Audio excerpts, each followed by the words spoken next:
मैं Nisha Kungare, political science department, ABM college, Jamshedpur. आज मैं प्रस्तावना के बारे में बताने वाली हूँ। प्रस्तावना संविधान का दर्पण होता है, जिसमें संविधान की विशेषताओं, उद्देश्यों एवं लक्ष्यों का विवरण मिलता है। हमारे संविधान की प्रस्तावना संक्षिप्त एवं आकर्षक है। इसका एक एक शब्द हमारे संविधान निर्माताओं की सोच को परिलक्षित करता है। स्वतंत्रता, समानता, न्याय, बंधुत्व ये केवल शब्द नहीं हैं, वरन हमारे संविधान की आधारशिला है। यदि हम अपने प्रस्तावना के एक एक शब्द को देखें तो हम इसके मर्म को समझ पाएंगे। हम भारत के लोग, इसका अर्थ है कि अंतिम प्रभुसत्ता शक्ति जनता के हाथों में निहित है। संविधान निर्माता जनता के प्रतिनिधि हैं और संविधान जनता की इच्छा का ही परिणाम है। इसका यह भी अर्थ है कि जो संविधान है वो जनता के द्वारा बनाया गया है और भारतीय संघ का कोई भी राज्य न तो इस संविधान को समाप्त कर सकता है और न ही भारतीय संघ से अलग हो सकता है।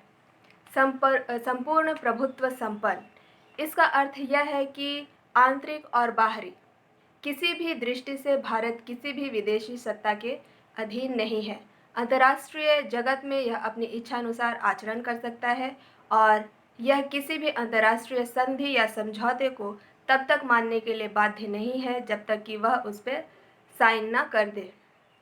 समाजवाद, इसका अर्थ यह है कि राज्य जनता की भलाई के लिए कार्य करेगा और धन के आधार पर समाज में जो विषमता है उसका अंत करने का प्रयास करेगा।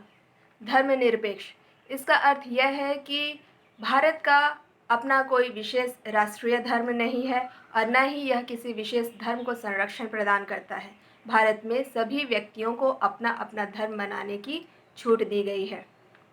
लोकतांत्रिक, इसका अर्थ यह है कि राज सत्ता का प्रयोग भारत में जनता के द्वारा किया जाएगा, लेकिन जनता इसका प्रयोग अप्रत्यक्ष रूप से अपने प्रतिनिधियों के माध्यम से करती है।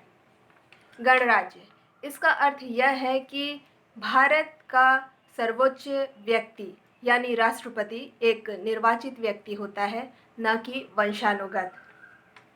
सामाजिक न्याय, इसका अर्थ यह है कि लोगों के बीच जाति, धर्म, वंश, लिंग, नस्ल, संपत्ति आदि के आधार पर किसी प्रकार का भेदभाव नहीं किया जाएगा। छुआछूत की भावना का अंत किया गया है। आर्थिक न्याय, इसका अर्थ यह है कि धन का केंद्रीकरण कुछ हाथों में नहीं होगा। उत्पादन और वितरण के साधनों पर राज्य का एकाधिकार होगा और धनी और गरीब के बीच की खाई इतनी अधिक नहीं होनी चाहिए कि अमीर गरीब का शोषण कर सके। राजनीतिक न्याय, इसका अर्थ यह है कि राजनीति में सभी को समान रूप से भाग लेने का अवसर प्राप्त हो, अर्थात वोट देने का अधिकार, प्रतिनिधि निर्वाचित होने का अधिकार, सरकार की आलोचना करने का अधिकार, सार्वजनिक पदों को प्राप्त करने का अधिकार आदि। सामाजिक आर्थिक न्याय के संदर्भ में ही समानता की भावना भी अंकित की गई है। इसके तहत विशेष वर्गों के लिए विशेष सुविधाओं का प्रावधान किया गया है, लेकिन इसे अनुचित नहीं माना गया है, क्योंकि जब तक उन विशेष वर्गों के लिए विशेष सुविधाओं का प्रबंध न किया जाए तब तक उनके व्यक्तित्व का न तो विकास हो पाएगा और न ही उन्हें न्याय की प्राप्ति हो पाएगी। स्वतंत्रता, हमारे संविधान निर्माता सकारात्मक स्वतंत्रता की धारणा से प्रेरित थे और वे यह मानते थे कि व्यक्ति के व्यक्तित्व के विकास के लिए उस पर कुछ प्रतिबंधों का होना आवश्यक है। समानता, इसके भी दो आयाम बताए गए हैं, प्रतिष्ठा की समानता और अवसर की समानता। अवसर की समानता ही वह साधन है जिससे प्रतिष्ठा की समानता प्राप्त की जा सकती है। बंधुता, इसका अर्थ है कि सभी मनुष्य स्वतंत्र हैं और सभी को समान सम्मान और अधिकार प्राप्त है, अतः सभी व्यक्तियों को एक दूसरे के साथ भाईचारे का आचरण करना चाहिए।